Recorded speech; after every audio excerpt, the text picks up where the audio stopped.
Bloomberg Audio Studios. Podcasts, radio, news. This is Bloomberg Business of Sports from Bloomberg Radio. Ken and Logan, thanks so much for joining the Bloomberg Business of Sports. I'm so excited to have you guys here. Glad to be here. I appreciate it. Yeah, thanks. So, Ken, the new season of your show just came out on Netflix this season, and I tuned in. It's so good. It's so interesting. There's all the different human stories of it. Logan, you come in, you lure him in with, trying to break in some boxes, trying to find some rare cards. Logan, I have to, jump right in here. You have the card around your neck now, the Pikachu illustrator. Ken has been trying to buy it from you. Why is now the right time? Yeah, I appreciate how you said the card. Because right. it is the card, and that's how I reference it. Now's the right time for a few reasons. Mainly because the Pokemon market is hot. It's hotter than it's ever been. There is actually a Bloomberg article that came out recently highlighting that Pokemon has outperformed the stock market by upwards of 3,000% in the last 20 years. Luckily for me, I heavily invested in Pokemon. And this card was my heaviest investment. I spent $5.3 million for it back in 2022. And given that the market's hot, given that I just spent way too much money on my wedding, but it was the best experience in the world, so totally worth it. Given that I just bought a new house, have a daughter, it was like the perfect time in my life, and Ken gave me a deal I could not refuse. Ken, did you just lure him in with the idea of you were going to find a rare card, and then you were like, "Really, I really just want, I want you." I know. He's like a kid opening up boxes. He gets very excited, and the opportunity to try to find a card that we were looking for, worth $6 or $7 million, and then the hidden opportunity that nobody knew until they started watching the show about opening up the T206 cards from 1909, got them. But quite frankly, it's always better if you can get in front of somebody and talk face to face and figure out, okay, what is going to make this deal happen? What are they looking for? And how can I help them accomplish that goal? And that's what I did with Logan. Yeah. It's interesting as we're talking about sports. And when I think of trading cards, I almost think of it as a sports entity in a sports industry, but really Pokemon does dominate the trading card industry. Why is Pokemon so hot right now? Why is it still sharing so much of the market? Because Pikachu can't tear his ACL. Pikachu won't whip out a Glock on live and Instagram Live and get his brand destroyed overnight. It's Pikachu. He's the most beloved, most famous character of all time. Pokemon is the highest grossing franchise of all time. And so it sits at this intersection between community, culture, and collectibles that happens to be at the very pinnacle of what this entire industry is. I love the way you said that, for sure. At the epitome of everything, right? The intersection of everything. Ken, building on that, what do you think it is? And are they different collectors, sports collectors and Pokemon collectors? Some are different. There are a lot of people that collect both. I mean, people who want the buyer of that card, to me, is more likely going to be somebody who spent, $5 million on a sports card before, and they simply want to own the absolute single best item that they can get, not just in Pokemon, but in the world's largest franchise. And the other thing that, I notice is, Pokemon started 30 years ago. So you had, maybe 9-year-olds, 12-year-olds, 15-year-olds that were playing it, late 90s, 2000s. Now, except for Logan, they're in their 30s and 40s and somebody even older is in their 50s, and they have disposable income. And they're now spending it on all the stuff they couldn't afford when they were younger, because this to them is their life.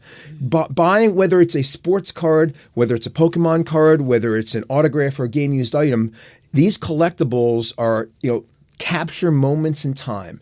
They're history. And when you own something like that, it brings instant gratification. It brings instant recognition to you and to anybody that sees it, like, oh, I remember that, or this is what this represents. And I told one person one time, they said, "What do you do for a living?" And I said, "I sell happiness."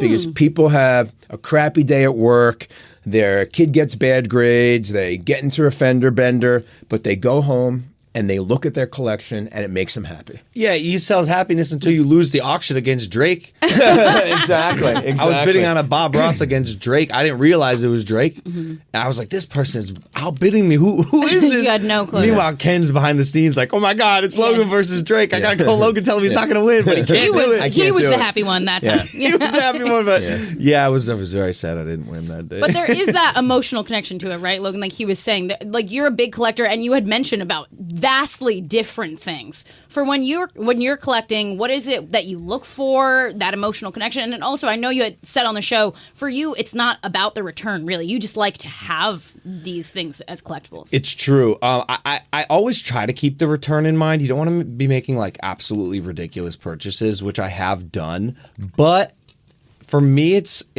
best in class assets. Like what is something that I can buy that is captivating in a way, and my interests are vast, that is the best in the world. I bought Wayne Gretzky's last championship game hockey stick. There's not going to be another one of those. He's the greatest hockey player of all time by a mile. It's number 9. He's the great one, Wayne Gretzky. To me, that's a no-brainer.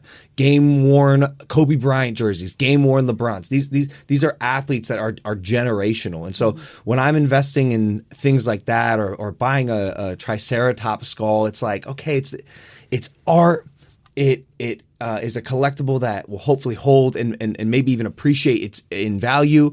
And I like it. I mean, like dinosaurs are the coolest thing ever. Kobe Bryant, LeBron James is like, these guys are generational icons. And so if I can have something, that means a lot to me, it meant a lot to them, I'm in. Yeah, absolutely. And one of the things I loved on the show is that moment you had talked about when you're looking for that Honus Wagner, when you're looking for that card, but you had also just found a bunch of rare cards. You'd found the Hulk Hogan rookie card, so you guys were on this ecstasy high, and then Logan ends up on the floor when there's nothing in the pack. Tell me about what it feels like that as a collector. Does that just encompass everything that it feels like to be a collector, Logan? It's the ride. For me, it's the ride. I mean, like when we hit, it's fantastic.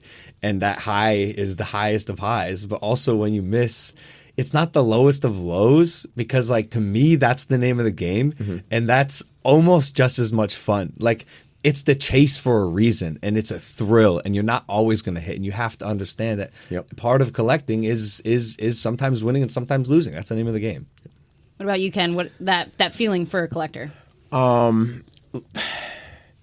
You have to, if you're going to open up boxes, it's kind of like they say baseball. Baseball is a game of failure. Okay, opening up boxes sometimes is a game of disappointment, because not every box is going to have the $1,000 card or the $50,000 card or what I call the Willy Wonka golden ticket. I'd say most times, actually. Yeah. Like statistically speaking, actually, most times opening up a box is not worth the return on investment. Because even if you do open up a box and you hit that Grail card in the box, you have to hope it gets graded a 10, which is a whole nother part of the process. And grading meaning the condition assigned to the card that is the main thing that determines a card's value. And to get a 10, which is obviously the best grade you can possibly get, meaning the best condition that you can get. Which is where you have yours. Which is what I have around my neck, 101, is really hard. Like I think like a subset, like 5 to 15% of cards get assigned 10s. So even if you hit the card in the box, which is not very likely, you have to hope it gets graded a 10. And the little nicks and the damage that will get this knocked down from a 10 to a 9, an average person would be shocked if I showed you the little bit of whitening on a corner or a blemish on a surface that can knock it down from a 10 to a 9 and make it a multiple of its value. You would be shocked. It's a crazy market, huh?